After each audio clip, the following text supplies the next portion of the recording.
You are not losing your mind. You're in perimenopause. So it's not chaos. This is actually chemistry.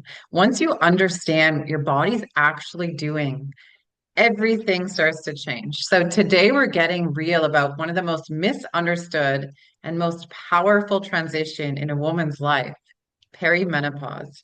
Joining us today is Helen Stearns. She has a podcast on her channel, and this is episode one in her series. So, this is the bridge between who you were and who you are becoming. And let's be honest, nobody really prepares us for it. The hot flashes, the mood swings, the brain fog, the sleep struggles, the intimacy shifts. It can feel like your life is falling apart, when in reality, your body is really asking you to pay attention. So Helen Stearns is a doctor of nursing practice who has made it her mission to help women understand, support, and love their bodies again during this really challenging season of change. So she brings a perfect mix of science, empathy, and just simply straight talk. She's here to unpack what is really happening hormonally, emotionally, and relationally during perimenopause. And she's just got this warmth about her, and she's so caring. She makes it sound so easy. So stick around to learn about all the things perimenopause. And if you're a man, you may want to stick around because this episode may help you understand why your partner is freaking out over the littlest things. So before we get started, I just want to say thank you to Dr. Bradley Nelson and iHeartRadio for your sponsorship. And to our audience and our fans, make sure to stick around till the end. And before you leave today, please do not forget to like and subscribe. Helen, it is so wonderful to see you again. Literally feels like we were just recording. I know it does. I love it. Thank you so much. That was an amazing introduction to what we're talking about. You've really done your homework. I love it. Yeah. And that's like I'm reading it and I'm like, oh, man, it's so it can be so frustrating to be a woman who's got a lot of ambition and a balanced lifestyle and surrounded by really good people and just feels so disconnected from that because their body's going through so many changes and you don't understand what's happening. It's like such Yeah, a challenging time. it is so challenging for women. And it's actually really sad because the world is losing out on a lot of these brilliant women who are going through this transition. A lot of women actually end up retiring from the workforce because they're not supported in the workplace. They're not supported personally. They feel very phased out, or they just can't keep up with the hormone fluctuations that are going through their body. So it is my mission and my passion to educate and empower women. This is a very powerful time in our lives. It can feel like chaos, and it is chaos until you get the support, until you understand what's going on in your body. But really, the evidence shows that when we emerge through this time, we emerge with our brains more creative, more powerful. Many women end up becoming entrepreneurs during this time, start their own businesses, and or like me, start your own practice. It's terribly exciting. But until we understand those changes, yes, it can be like drowning. You can even feel like you're dying. That's how dramatic some women feel these symptoms. It's like they're just sailing along through life, strong, eager, taking on the world, right? And then it's like a truck rolled over them and they have no idea what's going on. So yeah, let's dig in. I love talking about this. So I love it too, and I love how you spoke about how many women. I'm picking a. I think I have a cat hair stuck to my lip. That's, it's like so small, but it's driving me nuts. I love how you talked about women who like start doing their own thing because they get empowered through this and they turn into entrepreneurs. Before I got kind of a hold of my hormones, I had this calendar, and day one to seven is was my period. And then the next 7 days, I put like superhero week. And then the week after that, I put getting a little bit tired. And the week after that, I put like psycho phase, psycho week. And then like I would like see it coming in my calendar and I would like anticipate the chaos of that last week of my cycle where I literally felt like I was going crazy. Like Yeah. it was like I'd be sitting, I remember working in an office and someone was eating an apple and the sound of them crunching that apple was making me so mad and so furious that I had to put headphones on. And Yeah. like you just feel so helpless. Like it's like you don't want to be that way. You know, you're not, you don't actually hate that person because they're eating an apple. It's like your body's going through all these changes and you don't know what's happening. That was such a confusing time for me.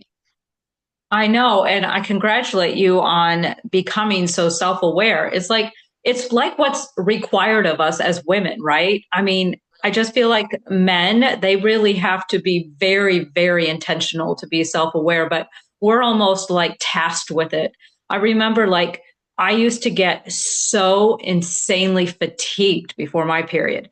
It was Oh, like every totally. month I'd be like, do I have cancer? Like I cannot get off the Or couch. so. Yeah. Finally was like starting to tune in, right? I feel like it takes us years to tune into what's happening, but yeah, I was worried every month. I was so tired. Like you can't work out the same. I would go out to my garage and try to lift weights. I'm like, I'm done. Like 5 minutes in, I can't do what I want to do. Yeah. So I feel like that is on a larger scale what is happening during perimenopause, right? We're having these huge hormonal fluctuations.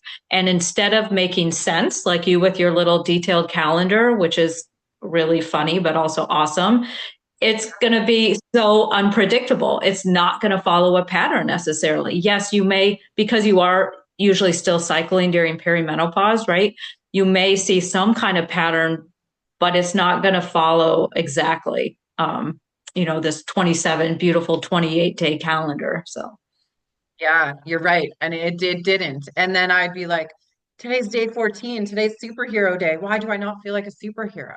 You know, and then it would start like fluctuating. Another thing that I found is that I had to unlearn the expectation that society put on me as a woman, in that I didn't have to be on all the time. And that, just kind of going with the flow of how my body felt. And so a week before my period, um, now I feel super like connected to spirituality and like the moon. And I feel like I'm really intuitive and I really thrive when I'm having baths and I'm allowing myself to do that now. Whereas before I was yeah. like, let's just drink another cup of coffee and get some stimulants in the body and keep trucking along and ignore what my body's trying to tell me. Now it's like it's kind of cool. It's like you can hear what's happening inside. But I know it can be really challenging for people who don't kind of understand what's going on in their body and are trying to make sense of it. So can you try and maybe explain it in really general terms to the women out there who are like, what the hell is going on? Yeah. Let me just touch on what you said there because I love it so much is relearning as women to embrace and respect that intuition that is our deepest truth, right? Why do we have to give 100% and push through every day? That's not honoring our bodies, right? I love that you said giving yourself permission. And like yesterday, it was raining here in San Diego, just absolutely gorgeous. And I took a walk in the rain and I was just tuning in to the raindrops on the branches and the leaves and the little snails were out on the sidewalk. And it was just so beautiful and it made me so happy. And I felt so connected, right, to the world and to myself. And I think that's how we're supposed to live. Um, I'm sort of digressing, but I'm getting so passionate about women really becoming embodied and embracing our womanhood, embracing our sisterhood with each other, and turning our Yes. back on what the culture says and the world says, right?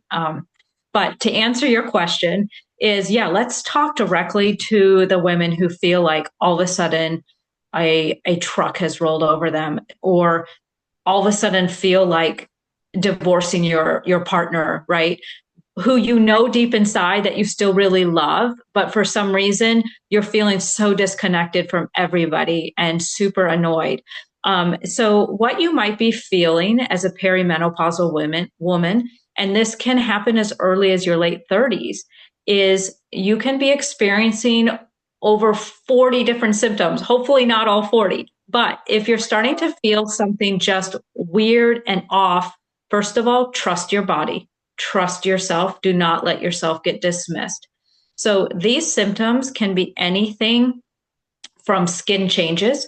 All of a sudden, no matter what you do, dry skin or itchy skin, feeling like things are crawling over you or itchy ears.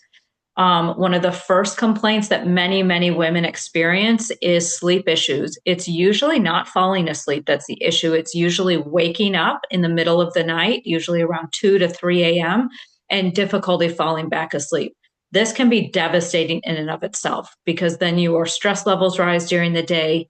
It can increase your anxiety, your irritability, right? And then if you're fatigued, you're also not able to work out. You're going to start grabbing that bag of chips instead of something, maybe more unprocessed or better for your body and mood. Other symptoms is going to be brain fog. Many women start feeling like they're getting early dementia, and it strikes so much fear. And this is also back to what we were talking about women in the workforce. Many women are in very high power positions or called upon to lead meetings or group Zoom calls or coming up with ideas. And they are so scared of this brain fog and feeling inadequate. They can't remember words. And so it can really, really impact how your performance is in the job place. And then that increases your anxiety. Some other things that are very, very common is an increase in vaginal dryness, a decrease in libido. All of this is very interconnected, very relevant to these hormone fluctuations, anxiety, mood change, irritability. I'm trying to think of some other ones, hair loss. Um, yeah, I could go on and on. Like I said, well over 40 documented symptoms. Wow. So how do like how does a woman know when it's stress or when it is hormonal? Like, are there really key things that kind of give you the green that, okay, this is not normal or this is stress related? Like, what are some things that will tell you that? Yeah, I think that that's actually a really interesting question because it is very individualized, right? I know for me, I think mine, when my stress was a combination of my job and hormones and family life, having a new baby. So it is very individualized. So when I see a patient, I want to know what are your stressors in your life? Have there been any major family changes? Right. One of my patients unexpectedly had her daughter and granddaughter move in with her. What are some of these changes that are going on? Is your job really stressful? Is your relationship really stressful? And if so, kind of like why? Are you facing a big move? Are you guys going through something as a couple? Or is it just that you're all of a sudden experiencing new anxiety, new stress that's different for you? And this can be very, very helpful in guiding whether it's just life stress or hormones. Is women will say, I've never been an anxious person, or I've never Mm, been an angry person. And all of a sudden I'm really angry all the time, or I'm having to apologize to my children all the time. Um, it, those are the kind of things I hear that are like ding, ding, ding. That's a light bulb moment for me, right? And for them as well when we kind of hear them say that. So yeah, so it's a new thing that's not the norm, and there's no real stressors in your life. That makes sense. I mean, we all have stress in our life, and that's inevitable. But if all of a yeah. sudden you're like feeling a certain way, and maybe you're having heart palpitations or you're sweating, and maybe those are some signs that you should go get it checked out. Right. Or even just an exacerbation. Like I definitely have underlying anxiety, right? So a woman might already have anxiety, but all of a sudden it's heightened. A woman will be like, I was in the middle of the grocery store and I'm just starting to have these panic attacks. That's not her normal or her baseline. Right, right. Let's talk about relationships then and libido. This is a tough one because this can really affect a relationship, especially if women don't really understand what's going on themselves. So it's like, Mhm. how the heck do you talk to your partner about something that you don't even understand? But when suddenly you're like, I have zero desire to have sex. Like, Yeah. can you talk about that? Yeah, absolutely. And that is very distressing for often both people in the relationship because the woman who's going through it, she doesn't understand what's happening in her body. So therefore she can't really communicate the why to her partner, right? Yeah. And so there can be a lot of misunderstanding, there can be a lot of needless hurt. And this is also why I'm so glad you brought this up because it is crucial that women know the science behind this. A lot of women are being told by the culture, the world around, that, oh, this is just normal in a relationship. You've been together, so many years, 10, 20 years, whatever it might be. This is just inevitable. Sure, you're not necessarily going to be having the same type of sex or libido as when you first started dating or with this person, right? That's natural to evolve over time. But the absolute decline in libido that we see with perimenopause and menopause is in a whole different ballpark. So this is really related to your decline in hormones. So the hormones that really can influence libido, number one is testosterone. Testosterone is throughout our entire body. We actually make more testosterone than estrogen during our fertile years. I don't like to use that word, but during our menstruating years, and we really see this decline going down, and men do too, but it's not as dramatic. Usually in men as it is in women. And then the other hormones are progesterone, estrogen. Progesterone, particularly, can be sort of that cuddly love hormone that can really affect how our mood is. And then a lot of women are feeling pain with sex or dryness that really can impact comfort and pleasure. And so, if something's not pleasurable or comfortable, of course, you're not going to be desiring sex. Huge, huge impacts all around. And so, this is something that I have on my intake form when I see my patients. I specifically ask people this and I tell them there's no such thing as TMI. I want to know everything. It helps me treat you better.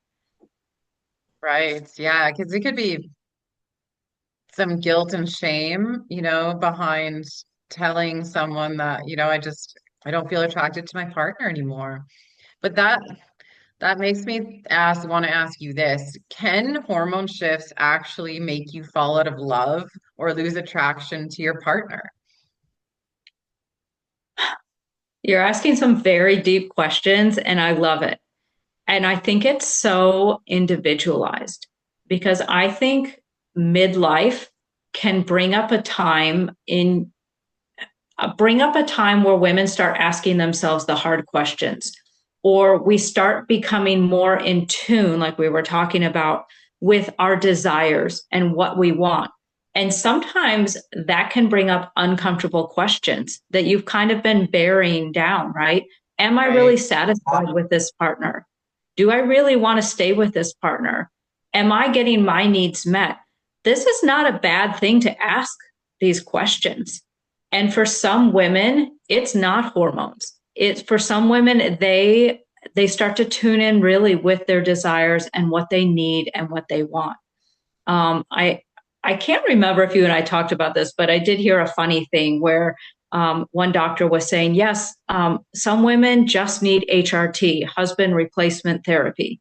And so you can't blame everything on hormones. This midlife time can bring up issues that were already there. And I think that that's why kind of being brave enough to ask the hard questions, being proactive enough to seek the medical and therapy, psychological help to help uncover some of these nuances, right? Yeah, it's Sometimes like I being feel like I'm honest a with therapist. ourselves. Yeah, What's being that? honest. Sometimes, Sometimes I feel like I'm a therapist, but really I'm not. And so I do like to refer my patients to therapy if they need that. And it's really, really important. And I actually have a list of therapists that I can refer my patients to. It really takes us all to treat women holistically. yeah, you bring up a good point. It's like when women reach their 40s, it's such a turning point for women where we do reach, we go inward and we're like looking at the evaluating the rest of our life. And if we're with someone that doesn't check all of our boxes, then it's not uncommon for women to want more for themselves. Like women are so powerful. And I see it all the time now. I see it on social media about how like behind every successful man is a really strong woman. Like without women, this world wouldn't be turning. Like we are powerful beings. And if we're not in a situation that we're meant to be in, the universe is going to make that really, really obvious. And Yes. without the knowledge on like how to tell the difference between is this life or is this hormonal, society wants to blame it on hormones. I Right. left a relationship which surprised everybody because there was nothing wrong. What was wrong was that it didn't feel right to me, but they didn't Mhm. understand that. So they're like, is she going crazy? Is this like she's in her 40s? Is this hormones? Like what's happening? And so there was like accusation of being almost psychotic or like changing completely because I became a different person. But it was because I was following my path. And that's not always Yes. the easy way. So I think it's so important to have those conversations with a licensed therapist or someone you trust and really be honest. If you're struggling and there's all the symptoms we talked about, you know if you're on the right path.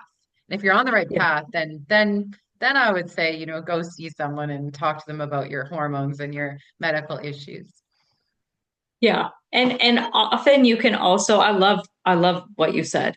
Also, if let's say you are on the right path with hormones and then these relationship issues are still in the way, you kind of have your answer there too, right? We can't blame everything on hormones. Hormones are just one tool in the toolbox to help women. So, Yes. How do we talk to our partners about this? What if they don't get it? oh wow.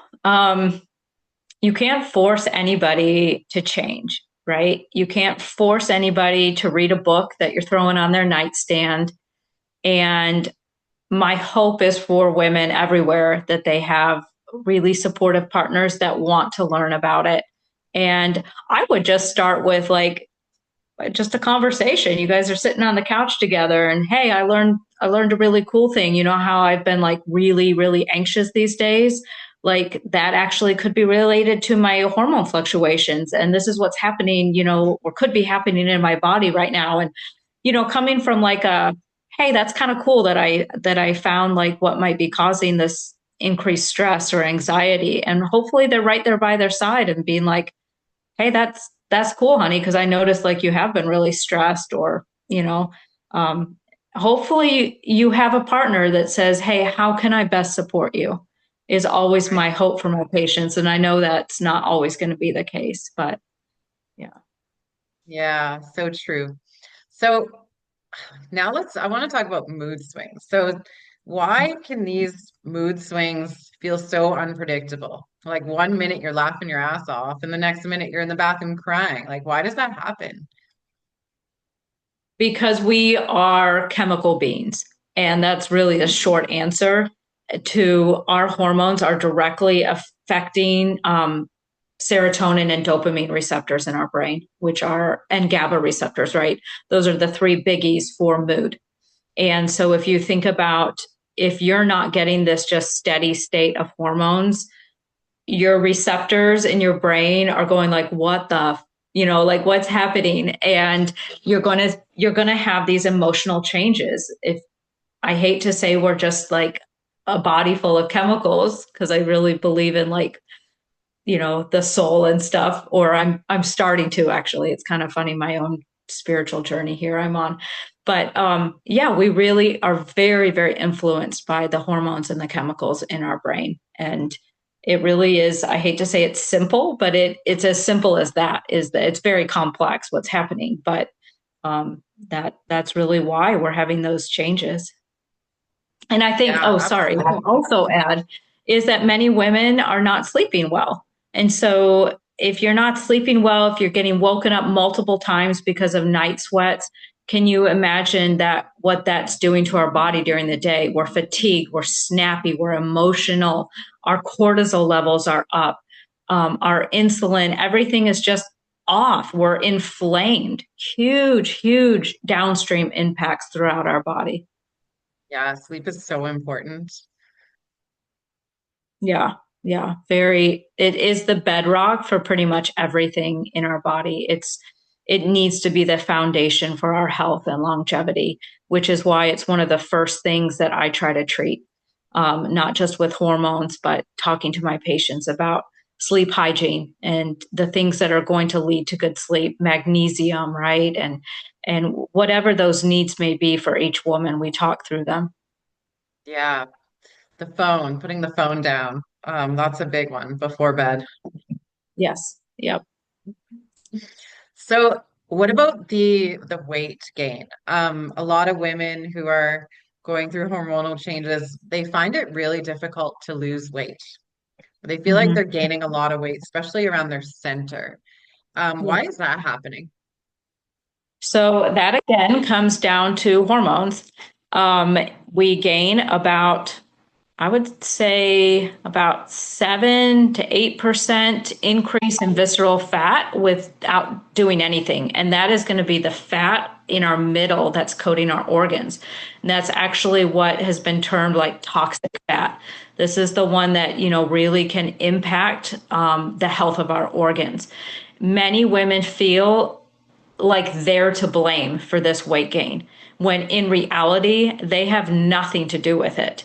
They have not changed their workout routine, their diet. Nothing has changed but the Frustrating. hormone and the consequences of those hormones. So again, the sleep, right? If you're not getting sleep, you can't lose weight. If your body is inflamed and stressed and your cortisol levels are high. But yes, I love to just remind my women, this is not a matter of willpower. This is not a matter of that you've done anything wrong. This is a matter of your body, what normally happens during perimenopause. And are there things we can do? Yes. So there is hope, there is help. But just that is what I want to be the takeaway message. The weight gain can be very distressing, but there are many, many things that can help with that. So, does the inflammation in the body then would make it harder to recover from working out and even exercising? Yeah, I'm learning more and more, and I think the data, the scientific data is showing more and more that chronic inflammation is sort of the root of every disease process and shorten longevity, heighten mortality rates. The more we can cut down on our chronic inflammation, the longer we're going to live, the less risk factors we have for chronic diseases. This cannot be overstated enough. And so I really work with my clients, not even enough because I just don't have the time. I wish I had more time to really, really dive into the chronic inflammation, but we do some things. I like to look at their inflammatory lab work. I like to see again their sleep and stress levels. What are the modifiable risk factors we talk about, right? Like we can't modify your genes, but we can help you get a good night's sleep, or we can help you start working out and moving your body and getting into nature. We can encourage you to take a really good quality omega-3 supplement. That's huge, right? Even the GLP-1s are showing some really good anti-inflammatory properties. So we use external things if we need to. Getting your hormones balanced can be really, really helpful. Estrogen can have some strong anti-inflammatory effects. Um, but yeah, great, great question. Now, For women out there who want to do this holistically, let me ask you this. Do you believe, and you may not know the answer, but do you believe that someone can feel better by making little life changes, like eating properly, getting proper rest, managing their cycle, like just, you know, accepting that they're not going to be high energy all the time, and managing their stress levels, getting adequate exercise, like by living a wholesome, healthy life, can you help perimenopause symptoms without the need to intervene with hormone therapy? 100%. Yes. This Awesome. is even endorsed by the Menopause Society, which I'm certified through. That's the national, like, leading menopause guiding light, you might say, right? Um, yes, 100%. Because there are women who are not good candidates for hormone therapy, whether it's, safety issues, past medical history issues, um, and lifestyle can be a huge factor in how they go through menopause or perimenopause. Yes, 100%. I love that you're asking that. I do think hormones are also should be considered holistic care, but for those who want to try other things, or maybe they're just not ready for hormones. Some women are like, I'm just starting to have symptoms. I really want to see if I can manage this through, supplements or diet, moving my body. I'm like, yes, you can make a big difference how you go through this. Even your mindset can make a huge difference. The evidence shows that people who are positive about aging and the stages that they're going through in life, they actually live longer. They have less symptoms during this midlife transition. It's actually really, really cool. Wow. Um, Lastly, I want to switch to the spiritual aspect of this topic because I know for me, turning 40, it was like I had an awakening, and suddenly the intuition that I didn't pay attention to before became really loud.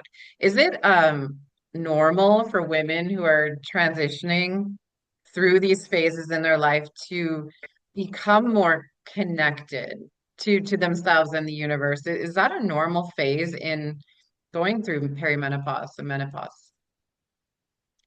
I have no idea because I'm actually discovering my own journey. So I grew up Right. in a religious cult that was very conservative, very misogynistic, very, very destructive.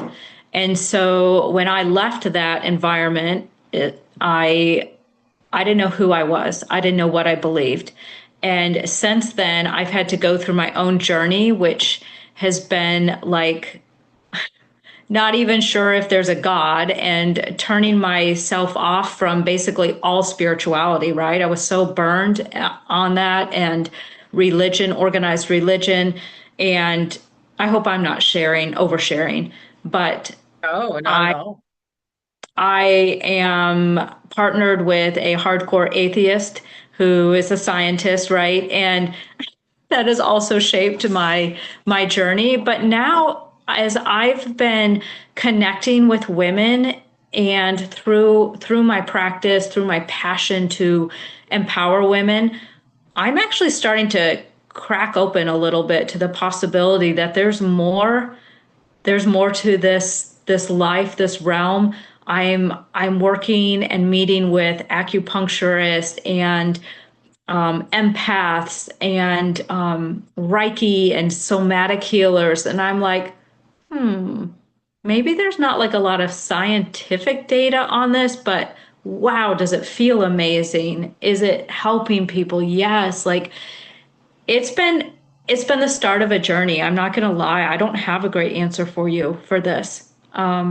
Because I think that is it's the something. answer.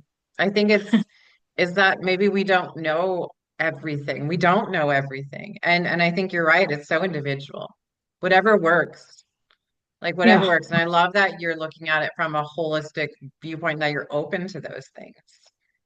Because the Yeah. worst thing is going to see as someone who's like super closed-minded and is like, this is the way. You know, they have their book, And they're like, here's the science. This is what it should be, and this is what we're going to do. But if that doesn't work for someone, to have the open mind to be like, well, maybe if you're like this, maybe this is what would work for you, whether it be acupuncture or energy healing. There's a lot to say in that. Yeah, it's actually really cool that you asked that because this has been something that I'm just starting to talk about to myself and to my friends. I just went out for coffee this morning with one of my best friends, and we were talking about our experiences with therapy. And she was telling me about this profound experience that she had where a Reiki healer worked on her. And she's like, I don't even know what happened, but it was so powerful. And so just kind of sharing like yeah, we need to be open to what works for each person. So Yeah, absolutely, absolutely. So where can people find out more about what you do and what the services that you provide? yeah, I'm all over social media. I've gotten used to popping on now and doing videos and posting information. So that's a great place to get like high value little reels and everything from me. It's under my name, Helen Stearns DNP.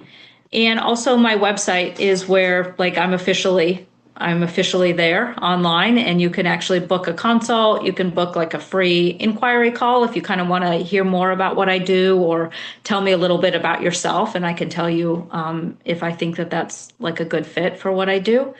And yeah, that's my website at helenstearnsdnp.com. And yeah, you can even shoot me a message. I've got my work business number posted. So yeah, I'd love to hear from anybody. Amazing, amazing. What is one piece of advice that you would give to a woman who's, I guess, going through this or starting to go through it, or even is just maybe wanting to be proactive? Like, what should those women out there do that are like, I don't know much about this, but I would like to get ahead of the game so that it doesn't catch me off guard?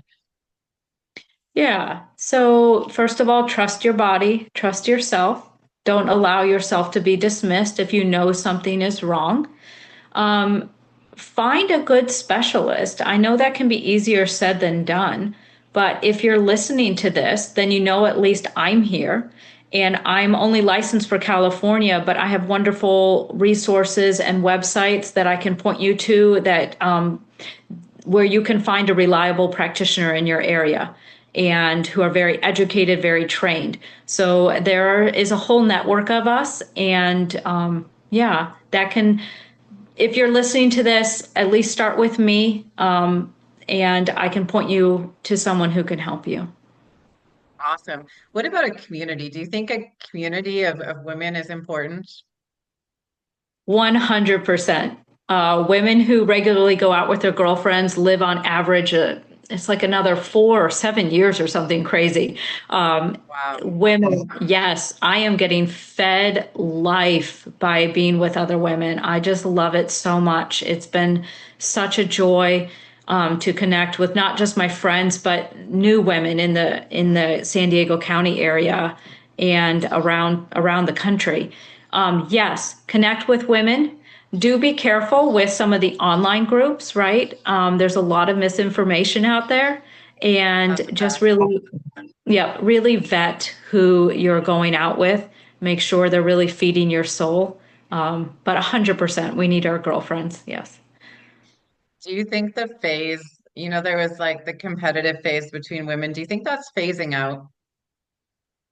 I would like to say yes, but it could also be the circles that I'm putting myself in are very supportive to other women. So I hope so. I don't tune into a ton of like ugliness online, so I really hope that the answer is Yeah. yes.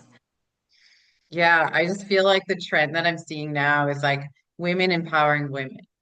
And Yeah. that makes me really happy because we need each other. I remember 10 years ago, it was like I was surrounded by men because the women were just so catty and competitive. And maybe it was like the work that I was doing, but that felt really isolating.